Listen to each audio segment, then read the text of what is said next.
Welcome to today's live webinar entitled Writing Copy That Tells, the What, Why, and How-To of Content Marketing.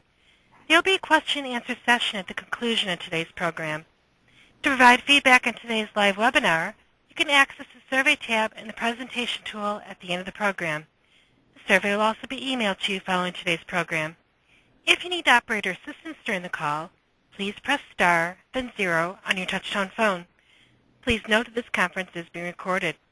At this time, I'd like to turn the call over to your host, Sandy Eggers. Please go ahead. Welcome, everyone. I'm Sandy Eggers, and I'm your presenter today for Writing Copy That Tells, the what, why, and how-to of content marketing.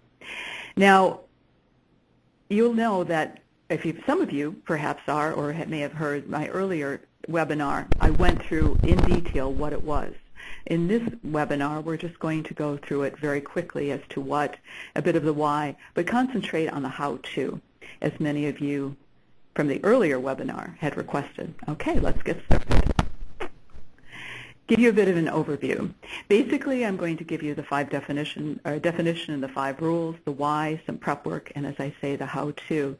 Now, after each section, there's going to be some takeaways. And so, in addition, you'll also get some of my bonus offerings to help illustrate some points.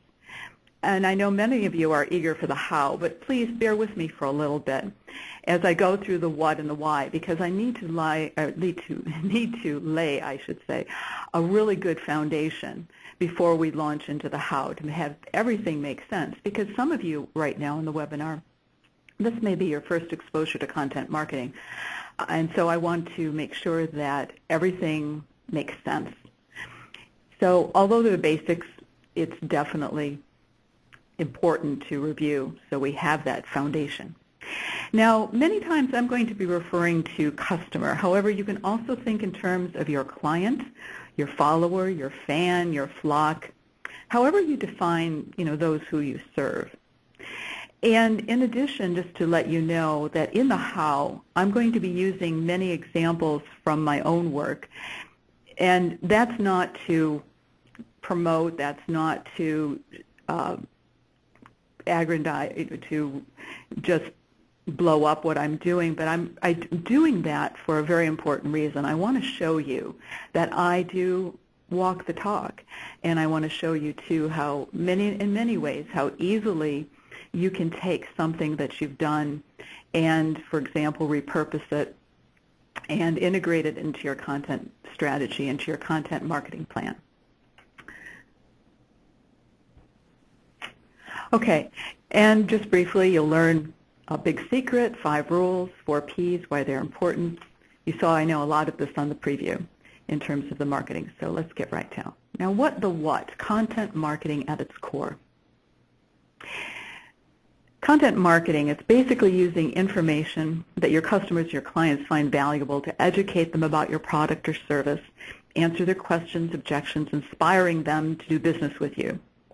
Now, you'll notice I said inspiring and I didn't say persuade. Now, although certainly with your inspiring them, with your putting your content out there, you're answering the questions, you're positioning yourself as an expert, you're serving them, you are in effect, of course, persuading them, in essence, doing marketing. But the whole purpose is not to persuade, although that's certainly an aspect of it, and you certainly want to, in the end, make sales or make new client contacts. It is about business, to be sure. But the approach is entirely different compared to traditional forms of marketing, and by that I mean you are endeavoring to create a relationship with these potential customers, these potential clients. And so therefore, as a result, that is your focus, and so that's why I didn't say persuade. You're inspiring them to do business with you. Now let me give you the 5 rules of content marketing. That rule number 1, and you could sum it up, it's remember, it's always about the customer. Rule number 2, in summary, remember, it's always about the customer. 3, you could say it's about being human, genuine, and authentic. Number 4, you could sum it up by saying givers gain. Now number 5, if you apply points 1 through 4 and you've set yourself up well to establish that relationship, to get out there and really convey your brand, but most importantly, solve your potential clients and customers' problems, you'll eventually will make that sale. But again, once again, it's all about the customer. It's all about serving with integrity and authenticity and transparency. Now, why am I stressing this, that it's all about the customer and his or her needs? I mean, you certainly could say that of traditional marketing. Yeah, that is to be sure, but in traditional marketing, you mostly saw the customer as someone, in essence, a target, someone that you just actually, or maybe more specifically, you wanted your relationship with that person was to, get a sale, have them respond that way. You really didn't have a whole lot of thought of, let's cultivate this relationship, let's give out a lot of free information, let's really seek to serve necessarily. I mean, you served them certainly through your products and services to an extent, but the mindset was different. Now, why am I continuing to talk about and to stress that content marketing is about the customer and his or her needs? I'd like you to consider this. According to social media today, 2 of the 3 biggest complaints about B2B buyers that they have about vendor content are that, number 1, it is blatantly promotional and self-serving content, and number 2, it's non-substantive, uninformed content. Now, what's been said about B2B certainly could be said about some B2C. I think it goes across both spectrums or both areas.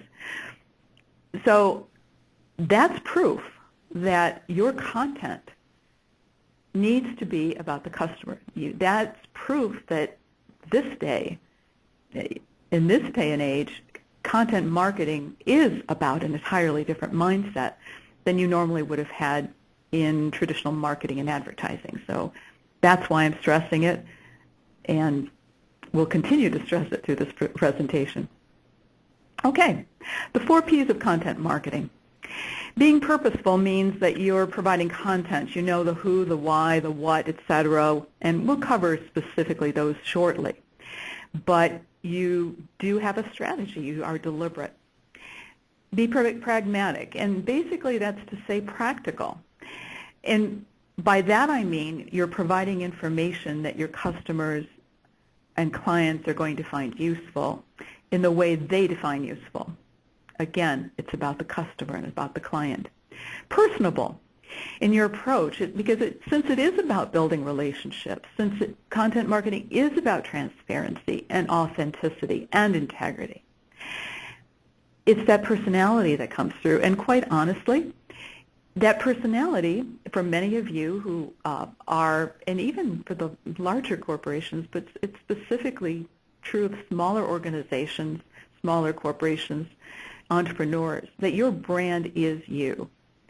That's the only way in this digital age to really differentiate yourself in the market, because so much of what we do, so much of what we have out there is in essence a commodity. So how do you stand above and beyond and over, and how do you make yourself known amidst all of that as we're competing globally for business these days? Well, that's being personable. That's having a voice. That's being who you are. And lastly, the fourth of the 4 Ps is publisher. But don't think in terms of advertising here, and don't even think marketing, but think publishing in the traditional sense, in the broadest traditional sense. Because you're conveying information in various forms, but you are a publisher. You are a source. You are doing that. You're out there, and that's partly a key to doing good content marketing. Now, these are essential because they basically and very pithily, here's the 5th P, describe the key ingredients to successful content marketing. Takeaways from this part. I'd like you to remember that content marketing always strives to be very authentic, transparent, genuine, and human. And it serves, not solicits, number 2, and number 3, seeks to develop a relationship first, make a sale second. And basically within this webinar, I'm going to strive to practice what I preach. And that is, I'm going to use, as I shared with you earlier, I will be using examples from my own content marketing efforts. And this is going to reflect a new direction of my business, for example, very specifically, actually. I'll offer this not to preach, and again, not to self-promote or anything like that. But again, practicing what I'm preaching about content marketing to demonstrate how I do that so that I, too, can be authentic and transparent and human with you. I will be providing some other examples, too, toward the end of content marketing and those who do it. So you're going to have quite a wide array of the how and get to understand that. Okay, let's go on. The next section is the why and getting some essential prep work done. Briefly defined, you've got to know, of course, as in any marketing, who you're marketing to, why you're doing it, what you want them to know, where you're marketing, how you're marketing to them, and so on. And in essence, you need a very particular strategy. So let me just briefly go through with you, though, some further statistics that really buttress up the case of why content marketing. And these statistics were taken from Michael Brenner's blog post at Business to Community from December 24th, 2013. And his blog post was entitled 33 Stats on the Future of Content Marketing.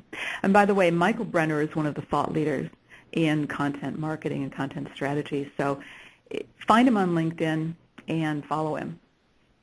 You'll certainly be delighted. Okay, let's briefly go through some very amazing stats. Okay.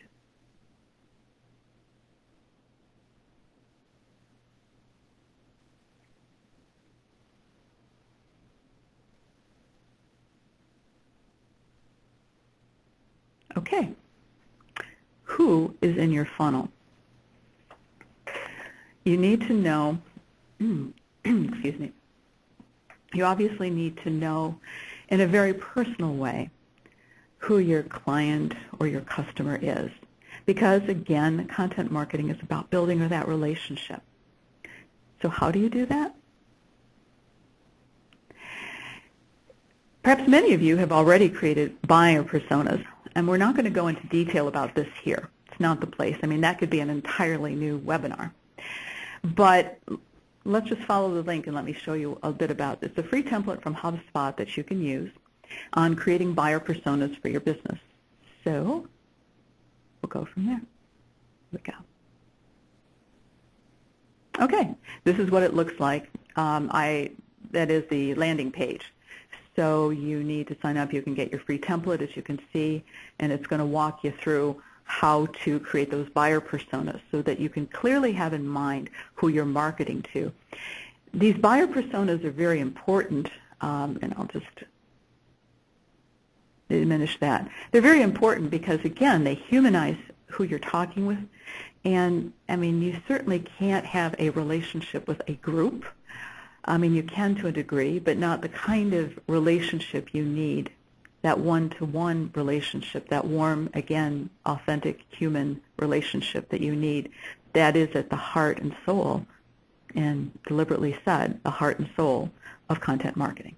So, enough said. Let's go on. Okay, how do you define the success in content marketing? Well, it's not, gee, I want to have my video go viral, or I want to have influencers talking about the web and so on, or see that my video is trending. All very good things. Don't misunderstand. But these are things that you have no control over. I mean, it's a bonus if that happens. In fact, one of the examples that I'm going to show you toward the end of this presentation is a person who actually discovered that it was just that his video accidentally went viral and went from there. But just a little bit of a tease. I won't tell you any more. So, even selling widgets, it's about building that relationship. It's a selling relationship, to be sure. But this relationship takes time and trust to build, as in any relationship. Now, in the next slide, I'm going to give you a bit of a roadmap, one roadmap that you may want to use for your own marketing process, so that you can make sure that your success is defined, you've started with the end in mind, and it is measurable. This is brief. I mean, perhaps many of you have done communications plans already, or marketing plans, much of the PR plans, much is very, very similar, and you certainly can use those. But my main purpose for sharing this right now is one to show you, you've got your target, who's the persona, and having done some work on their personas, that you can actually visualize who these people are, what they may look like, what are their passions, what kind of fleshing out this client or customer. And then a goal. A goal is something that is broad spectrum, but it's not necessarily measurable. But for example, in this case, persona number 1, midlife women, just broadly defined, not in detail, but you definitely would want to put more detail in that, having done the persona. But I'm just showing you the setup in terms of a plan. Your objective, that's where you measure. Achieve 100 unique visitors by 12/14, for example. Key message, become a part of the second act community. And tactics, blog posts, Facebook posts, etc. And then at a midpoint, determine if your site has had those 50 unique visitors by such and such a date, for example, in this case. So it certainly can be anything, but I want to show you how you can lay it out on paper. Now, further comments here, too, about your tactic. You're going to be needing, in addition to this, you'll certainly be needing an editorial calendar, which is essential for any communication, but especially for content strategy, so that you know what you're doing, when you're doing it, and to whom you're sharing, to whom you're connecting, with whom you're connecting, I should say. So anyway, you can do this roadmap on an Excel spreadsheet or as a table in Word, however you choose. Now, also another caveat with this that I didn't show, but you'll want to include, that if there are several people who are involved with your content marketing, make sure you add a column as to who is responsible for what, when they're supposed to deliver it. Well, not necessarily when they're supposed to deliver it. You'll have that with your overall roadmap, but know who is responsible for making that happen. That's very important too. So this is just one basic tool that you can use. Some ideas here. So how do we measure success in content marketing? Okay. It is certainly quantifiable, it must. So you must know, of course, who's in your funnel, in your sales funnel, who you are building that relationship with, where they are in the funnel. Are they just at the initial stages of getting to know you, or have they been further along the funnel and know you a little bit more and maybe have taken advantage of some of your freebies and an introductory product and are beginning to build that relationship? Or are they ready for that sale, that transaction, that relationship called a sale? So you need to know, not only have a clear idea of who these people are in their personas, but you also need to know where they're in the funnel. Okay. You also know, of course, what do they need? How can you meet that need, and how well you met that need? So one way to determine, of course, what they need is surveying them. Okay, now for this section, give you the takeaways are this. You must understand who is in your funnel and know what they need. Start with the end in mind. What do you want them to do? Do you want them to receive your free ebook, sign up on your list? It could be a multitude of things, depending on who they are, what persona, and where they are in your funnel. Now, whatever it is, make sure it's quantifiable so you're sure that you're on track. Now, all of these things that I've said certainly are not unique to content strategy. It's just good marketing. But that said, it's always, as in any marketing, important to measure, even though you are doing things differently with a different mindset, in order to know if your content strategy or content marketing is achieving what you want it to do. Now, it obviously has to be measurable. And kindly excuse me for a moment. I will mute myself. I do need a drink of water, a little hoarse here.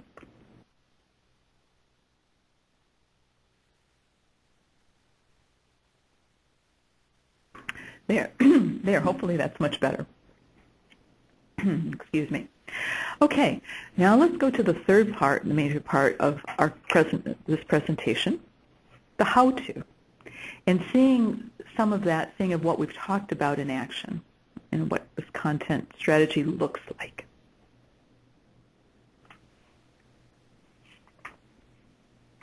Okay, start with definitions.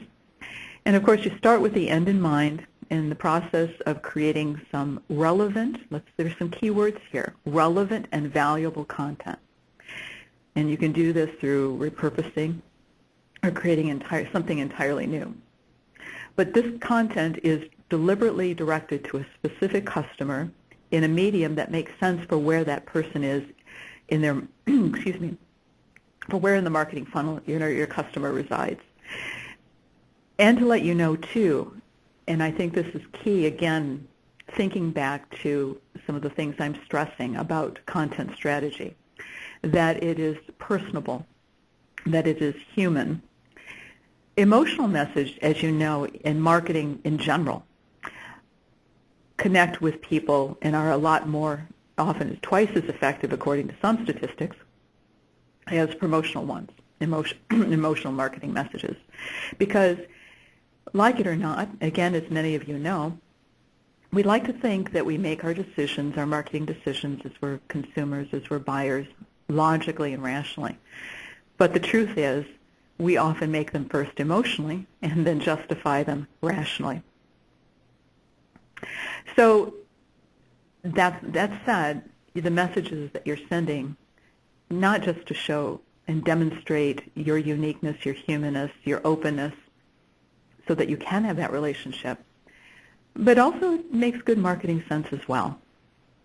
A bit of human behavior and human psychology.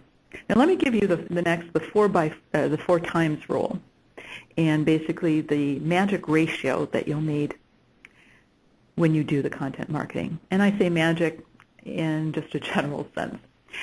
But a good ratio is to keep this in mind, that for every piece of self-serving content, i.e. direct sales and direct promotion of whatever it is, you need to have 4 pieces, for every one of those, you need to have 4 pieces of self-giving content.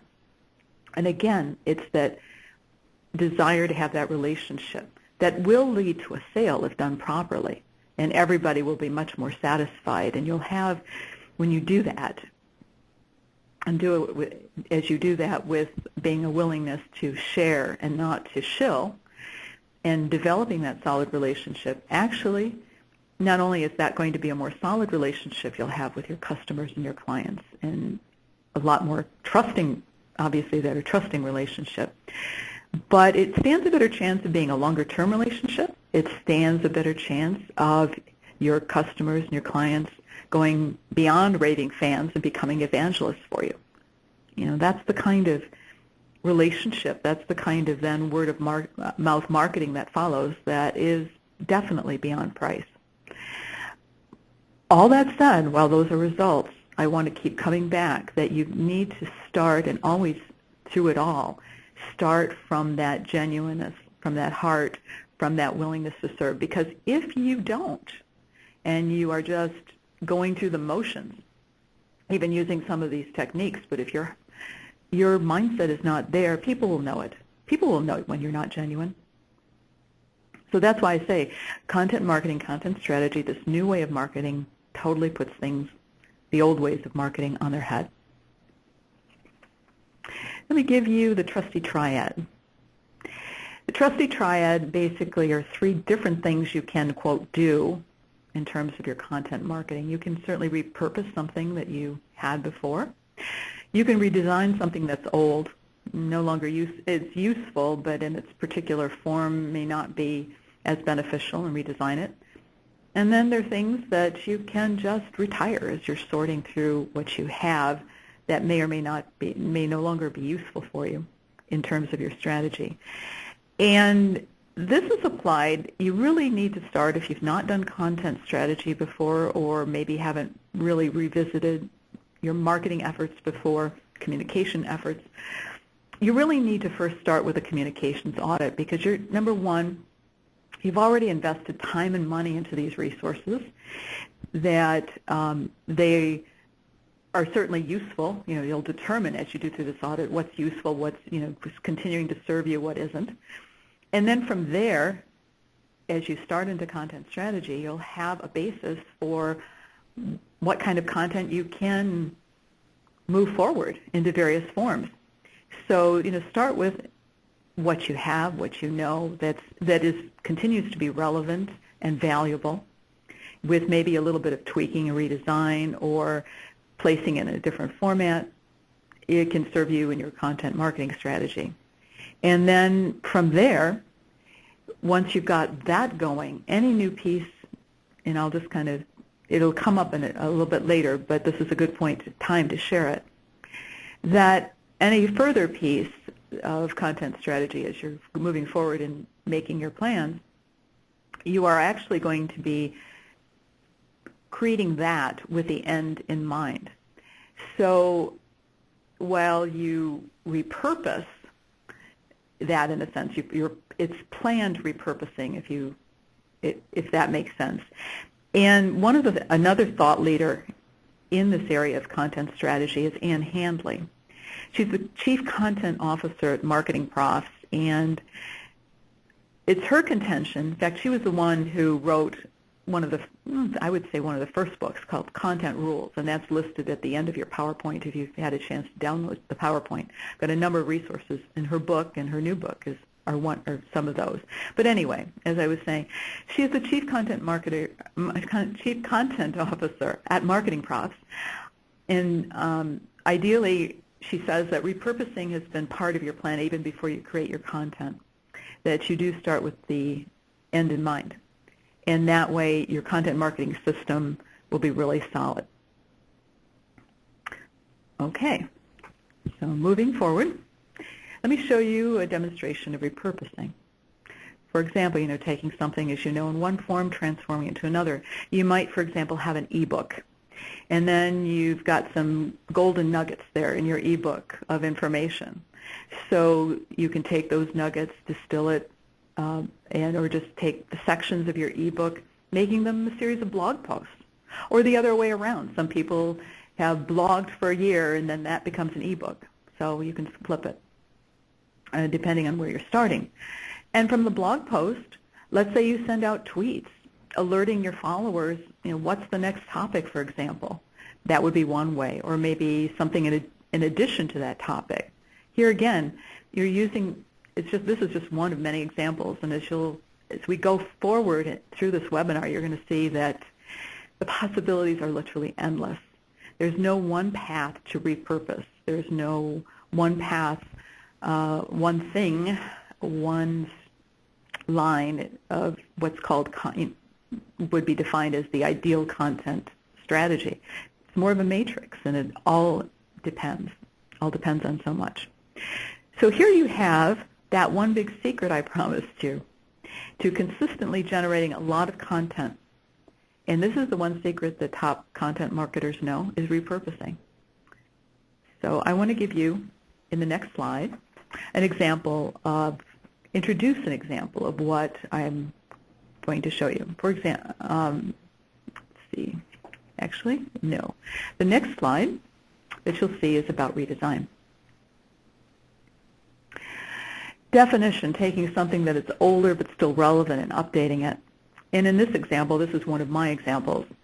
On the left is my first book, and I published it in 2006 as a paperback. And then on the right is my first book updated with a new chapter. It was 10 years later. And then formatted as a Kindle book, published in 2013. So I did take something that was working, that was still good, added something to it, augmented it to make sense to republish it. As you can see, got a much better cover design, much better title, and redesigned it, and it's out there. What about retiring? Well, retiring, here's an example. I'll tell you what that is. Retiring. You're taking, of course, you're taking a piece of content that's way past its prime and no longer relevant, and then ditching it. Well, this example I'm showing you, this odd-shaped thing, was actually, it has dimension, but it was a flat piece. It was a pamphlet. And it was a Word document I developed back in 2005 for my brainstorming process using an athletic analogy. This never went anywhere, and I'm sure you can see why. So those reasons are great reasons to retire your content. Now, since you're going to be doing a lot of content, strategy is digital. It's not exclusively digital, but a lot of it is to drive traffic, to engage new followers. I'm going to talk to you briefly about keywords. And keywords circa 2014. You may be surprised about some of the things I'm about to share. Well, you know about, most of you certainly, about keyword research, just to get some ideas. But point 3, interestingly enough, most of your traffic will come from keywords you didn't intend. This concept, this third point, basically comes from a blog post by Cyrus Shepard in the Moz blog, Keywords to Concepts, the Lazy Web Marketer's Guide to Smart Keyword Research. He posted that January 7th, 2014. Now, this fourth concept, that keywords are now evaluated within their context, is very key to what we're doing and what we're discussing here. Now, here is why. This fourth concept of the fact that keywords are now evaluated within their context comes from a blog post on social media today by Darren L. Hammond. And his post was entitled, Google's Hummingbird Shapes Web Content, 9 Ways Bloggers Must React. Basically, this post further validates the importance of creating good content and having a content marketing strategy. You see, with Google's Hummingbird, and some of you may already know about that new algorithm, what this new algorithm now does, and it just was released this past October, is that keywords are now evaluated within their context. So no longer can you have strings of semi-relevant keywords. San Francisco personal injury lawyer, for example. But they have to be more human, more integrated, more part of the content to be found valuable on Google. The bottom line? Well, about keywords, I would say to us, we marketers, that you should know enough to know that you need to consult a pro, because Google's algorithms are constantly changing. This is just the latest iteration that is changing the way we market. But you need to seek out one who's in particular who is Google certified. But here again, emphasizing how content marketing really is the new norm. So let's go for the content marketer, the 4 modalities of learning. And this is important, as you'll see with examples. In terms of content marketing, as conceptualized for content marketers, reading the written word, seeing static images, listening oral format, watching moving images. Now I'm going to show you these 4 modalities and pair them up with some examples of content marketing. But first, a bonus. And the bonus is what I call the quadfecta, and that's in-person events. Why? Well, with any in-person event, you have the opportunity to touch all 4 modalities from the one event, i.e., great repurposing, you see. Of course, at the event, you'll have reading, handouts, whiteboard, some examples of seeing images and handouts on whiteboard. Listening, of course, the speaker, the event, maybe a podcast after the event. You've recorded the event, it's now a podcast. Viewing, as the event is unfolding, the speaker, the event, then a video of the event. Why is this important? in terms of in-person events? Well, according to a 2014 report on B2C marketing, this is one of the tactics that was highly rated. So the experts out there are saying that in-person events are, for the most part, many customers and clients really like them. Also from a content marketing's part, a content strategy part approach, they're really invaluable, and here's why. Let me give you several reasons. Not only is the fact that they are just so content rich that you can find so many ways to use one event. I'll give you a specific example. For example, a pre-event. You could interview on video some attendees, or maybe they were past attendees and they're now attending this new event, and ask them, well, why are you attending this event? What would you say to someone who's considering attending this event? Use that short 1-minute video, send it out in an email blast, have it on your website. During the event, certainly interview vendors, interview presenters, interview attendees, tweet what's going on. So you're creating excitement, you're using this information, you're sending it out there to attract potentially more clients, more customers, and providing them some great content. Maybe there's someone out there who wasn't able to attend but is interested in your area. So you are, again, serving that area. And then afterward, you've got, let's say you videotaped and you have a podcast, then maybe take some of the prime presentations and put them on your website. And interestingly enough, then you can use that as the impetus. Let's say the event was successful, assuming that you are going to continue to do the event in the future. So for the next event, you've got ready-made content to promote the new event. Hey, let's, for example, sending out an email, hey, remember, this is what happened last year, this is what we're going to be doing this year, and really using that. So therefore, in-person events are very valuable. But also, another reason in-person events are so valuable is that they have your own branding. That's your own content. That is you to the utmost. And plus, it also touches upon the point that, assuming, of course, these events are successful to whomever you're holding these events for, clients, vendors, whatever, it obviously is valuable and relevant to them because they keep attending. So in-person events are so rich if you can do them, even if you do them once a year, to your strategy. But here again, it's got to be in the context of the bigger picture of what you want to do with your business. I just want to give you some ideas. So let me show you what I did a little bit, just introduce two events that I had. Okay.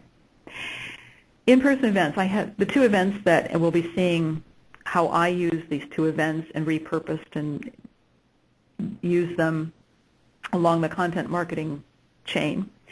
The two events you'll be seeing pop up now and then in this display, in this webinar, I had a how to create brochure seminar that I gave live, and that's on the left. And on the right is a Hearts for Him launch event. The Hearts for Him was a small women's group that I created for my church. So to give you a context. So let's go to the first modality, reading. Blogs, ebook, white paper, so on. Well, you know what? In real life, though, don't these lines blur?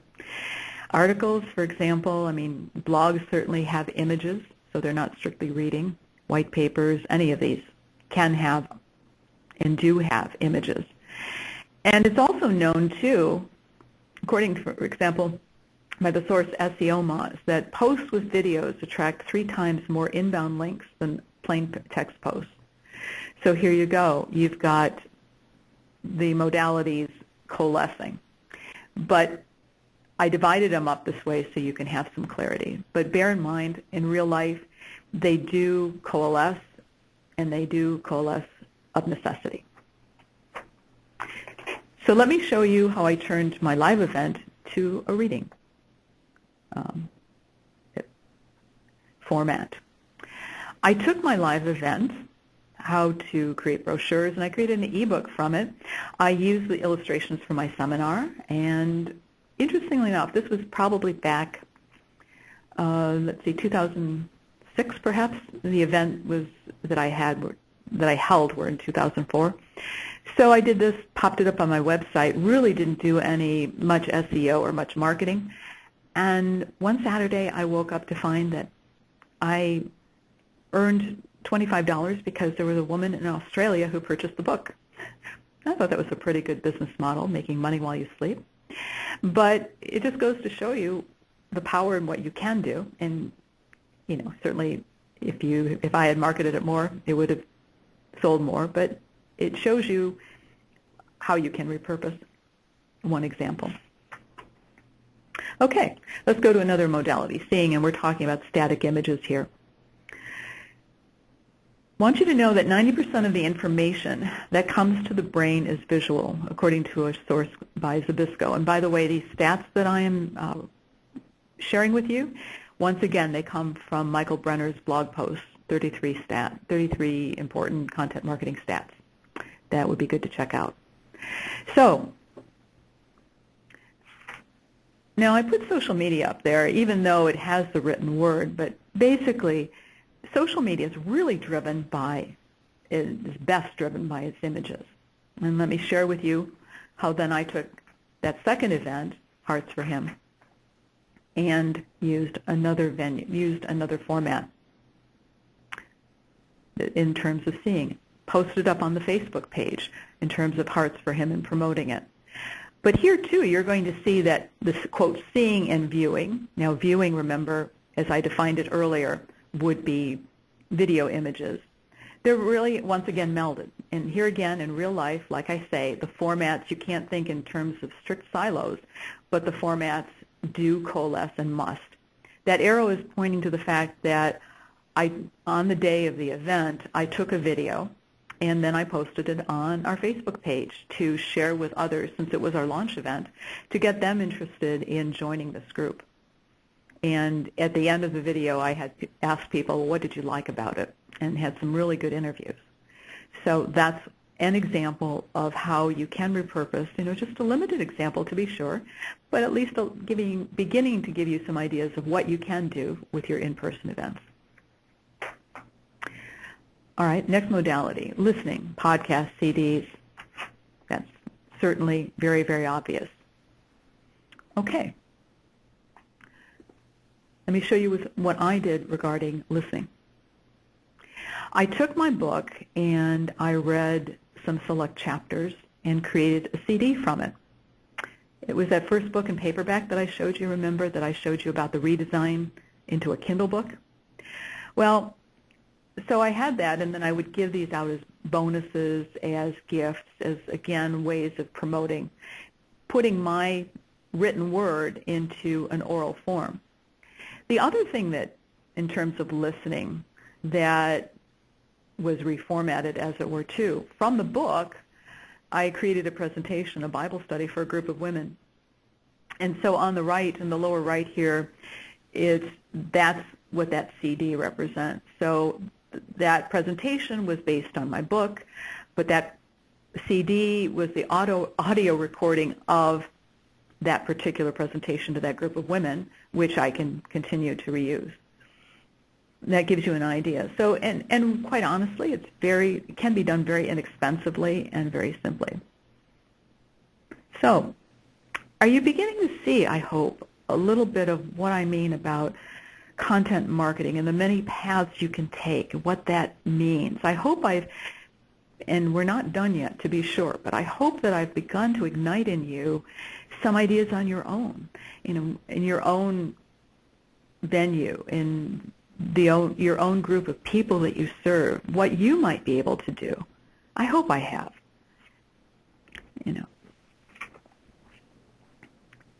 Okay, lastly, viewing. Webinar and videos are some examples of that, and I'll show you what I did here. Once again, that video that I spoke about that I took on the day of the launch. So that is one-time event, still exists for as long as I have that video up and as long as that I want to use it. So you're repurposing, you're getting a lot of mileage out of that one in-person event. Going back to what I said earlier, how rich and how content-rich those in-person events can be. Okay, the next slide I'm going to show you is going to sum up all, I've thrown a lot at you in terms of this form to that form and whatnot. Next slide will show you three examples of the content marketing path, and so you can get a framework here. Okay. So the first in this one, I'm going to point here. That was my in-person event. It started about 2004 or so. My seminars, my free seminars on how to create brochures targeting small businesses, that I repurposed into an ebook, which I sold on the web. This third part represents the Hearts for Him event, or the Hearts for Him group. That launch event, created a video, then shared it on Facebook. So you see, I've got all these different modalities in a live event. Now, this, of course, is the original print version of the book and published in 2006. From there, I did an audio version of the book. From there, got some ideas from it to create a presentation, a Bible study. And then this book is now a Kindle book with an additional chapter and repurposed there and up on Amazon. So hopefully that gives you a bit of a framework on how to bring all these things together. Okay, now for some takeaways. In-person events, once again, are especially rich sources of content. And with some affordable technology, you can be a multimedia publisher. I was, and I certainly didn't have a huge recording studio, but some basic things, i.e., as you are a multimedia publisher, you are a content marketer. So when we're creating content, think in terms of the four modalities of learning, with special emphasis on the visual. These days, people take in, as you know, a lot more visually.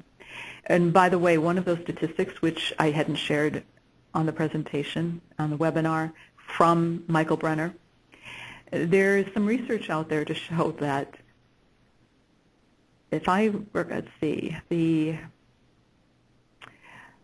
attention span, I'll kind of tease it so you'll have to go out there, but our attention span has decreased, alarmingly so. And so the visual is a great way to make an impact. All right, before we come and conclude and have our questions, we've got certainly a few minutes here, then still some more material that I want to present.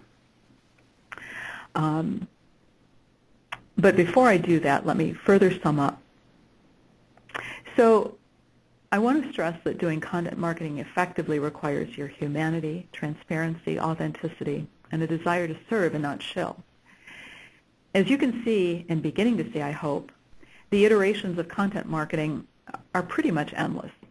The challenge is to create effective content marketing that's meaningful to your customers, enabling you to build a relationship with them. And I'm certainly not saying that you need to do all different formats all the time. Pick something, if you're good at videos, video blogs, do those. What are some of your strengths? That's a good way to start. But I guess most important too, what makes sense for your customers? How do they prefer to receive their information, their potential customers and clients? And of course, the content is entirely up to you. So there's no copyright issues, and by its very nature conveys your brand. It's your event. That's why I go back to like an in-person event and all of your content you can freely use. So now, as we are fast approaching the end of the program, I'd like to reserve 5 minutes if I have any questions to answer your questions. But before we do that, let me show you some further examples of what I alluded to, some examples that are out there on the web in terms of content marketing. And two of them are going to be websites, are going to be entities that have been talked about earlier, and then one is going to be yet another form that content marketing can take. And I think you'll be delighted with the third one especially. Okay, so let me get my browser up here. So we're going to first go to Reynolds Golf Academy.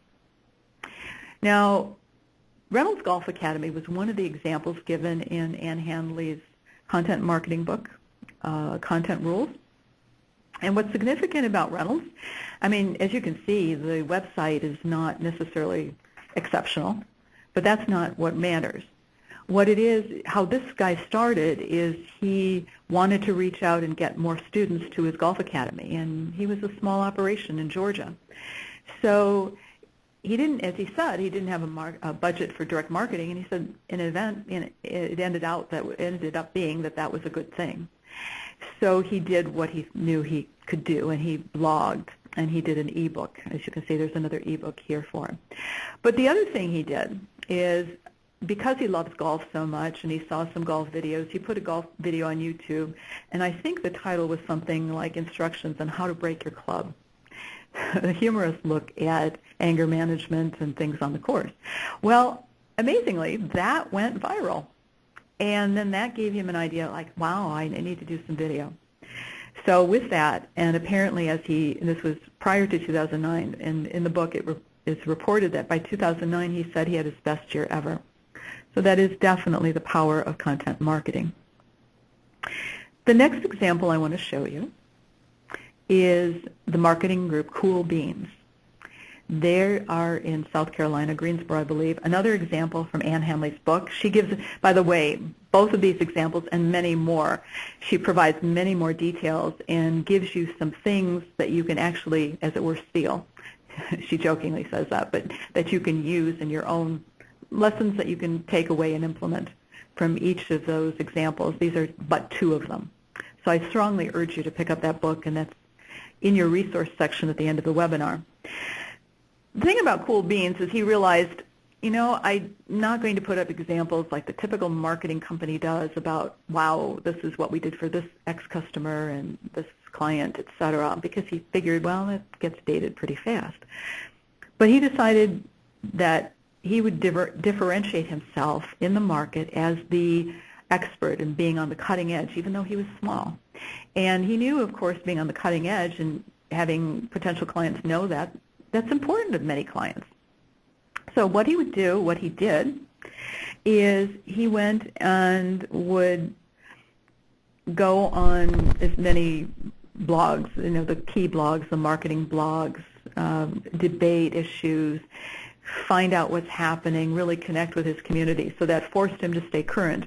From there, he created what he called the weekly beancast of these trends, and then he began putting those podcasts out there. See, once again, that's the oral form, one of the things we've talked about. And that began getting a lot of traction. For example, in that example in Ann Handley's book, he describes the fact that he had like 800 subscribers, but each time he would put a podcast out, within that week, he had 1,500 downloads. So it was getting out there and people were interested, a lot of potential clients to connect with. So these are two examples, just two of the many that are out there, and two of the several that are in Ann Handley's book, to let you know of some of how it looks, as it were, to give you some example, some idea. Thirdly, I'm going to show you a different format. This is certainly visual, and I know many of you are familiar with this format. It's called an infographic, but I think you'll be especially interested and delighted by this infographic, you see, because, as you can see, this infographic is 21 new rules of content marketing. You can get that on Pinterest, and it's great. Treat keywords like hot sauce, and some really good pointers. Have a voice, as we talked about. Build trust with transparency. Use the news. There's some great ideas on this infographic for you and for your use. So I would encourage you to go out to Pinterest and don't post, engage. And that will help reinforce a lot of what I've been talking about as well. So let me get back to the last part of the PowerPoint before we take questions. In conclusion, content marketing is the new norm. Doing content marketing effectively requires, as you can see, a 180-degree shift in mindset. And its iterations are about as endless as, well, waves upon the shore. So in this very fast-changing digital world, it's important to learn by doing, getting out there, just doing it, learning as you're doing, collaborating. So, hey, just get started. All the best to you. Resources that you'll have. Okay. Now, questions. Let me see. Go ahead. Thank you. We will now take questions. You may type your question in the question box to the left-hand side of the web presentation, or you can press star and the 1 key on your touch-tone phone to be placed into a queue. If your question has been answered or you wish to remove yourself from the queue, please press the pound key. And while we're waiting for audio questions, do we have any web questions at this time?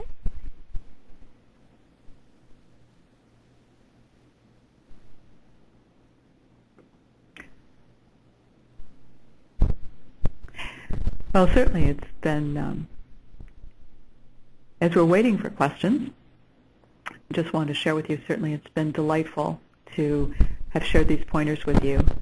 I do hope that you have a good idea, a good sense of content marketing and what it can do for you. It definitely is the new way to go, the newest way to go, because people, as they search for content, as they search for something that they may be interested in, for example. One of the statistics, again, from Michael Brenner's collection of statistics is by the time people get to your door, about 60% of them have already searched the web and have done research before they even set foot. Oh. Well, thank you. I'm glad you really, whoever sent that, thank you so much. I'm really glad you enjoyed the presentation. And I hope it served you well, too. So, but getting back to those statistics, so you have to really keep that in mind. And it's going to seem like it's going to take a while, I would imagine, to fill that funnel, to have that information out there till you find your legs, as it were, in this whole new world of content marketing. But don't be discouraged, because it's going to take time as you're getting solid content out. But the investment that you start with up front, and that will continue to roll like a snowball and continue to collect, it's going to bring you great benefits and great dividends down the road. And it's an interesting new world. I think, for me personally, it is great that it is not only being more authentic and being able to connect with your customers, but there's a marketing case for it too. And that allows your brand to really have its voice, that you don't have to invest in other methods of advertising and marketing that essentially can be far more expensive. In fact, it was found, once again, I refer to Michael Brenner's blog, you'll love it. He talks about, one of those statistics is that it's, I can't remember the percentage here, but basically far more affordable during content marketing than it is in many other forms of marketing. So while it's an investment in changing your mindset, in gathering up the information and the content, and really knowing what you're doing with it, it really, in the long run, is far more affordable than a direct mail campaign, which has its efficacy has been reduced and continues to be reduced, or any other form of advertising, people TiVo through. So, and it doesn't appear that we have any other questions. And Adrienne, I'm all set. Yes, we have no audio questions at this time. Do you have any final remarks? My final remarks would be thus: it's as it were, to coin a phrase, so to speak, it's a brave new world out there, this thing called content marketing. But because the digital world changes so fast, don't wait till you know all the answers, because you never will before you plunge into it. Start with what you know. Get some solid ground, get a plan, and just get running. You can tweak the plan as you go along. But the most important thing to remember that you do it from the mindset of authenticity, of truly, honestly, earnestly wanting to build that relationship with your clients and customers. Thank you. Thank you. If you enjoyed today's program and would like to become a member of ASM, contact customer service at 866-226-0828 to learn about exclusive membership benefits, including 2 free live webinars when you join. This concludes today's live webinar. Thank you for your participation, and you may now disconnect.